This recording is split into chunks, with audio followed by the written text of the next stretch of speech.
Jahon yetakchilari farzandlarini qanday tarbiyalaydi? Har bir ota-ona farzandi uchun yaxshilik tilaydi, ammo farzand bu orzu emas, bu mas'uliyat. Bugun men sizga dunyo yetakchilari qanday tarbiya bergani haqida gapirmoqchiman. Chunki rahbar bo'lish bola qanday o'sganiga bog'liq.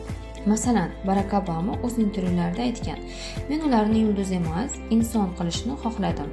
Ular davlat maktabida o'qishgan. Ular har kuni bir bet kitob o'qishgan.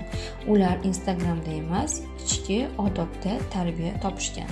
Li Kuan Yuning o'g'li, Singapur bosh vaziri. Li Kuan Yu farzandiga xalq bilan birga yashashni o'rgatgan. Agar rahbar bo'lsang, eng oxirgi nonni sen ye. Bugun uning o'g'li ilmiy rahbar, oddiy hayot tarafdori. Charles de Gaulle qiziga yozgan xatlari.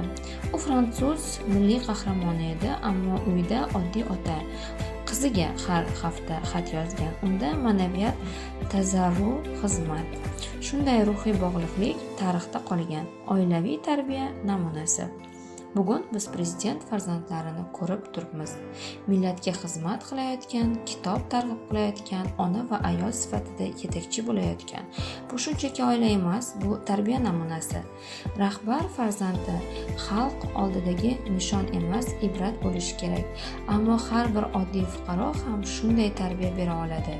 Kitob bilan, e'tibor bilan, ma'noli suhbatsiz qoldirmasdan.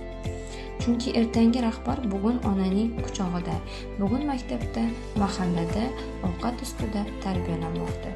Yetakchi farzand bu omad emas, bu sabr, duolar, suhbatlar va ongli tarbiyaning natijasi.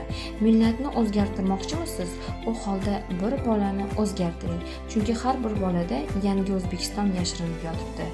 Men farzand tarbiyasini davlat qurilishi deb bilaman. Sizcha?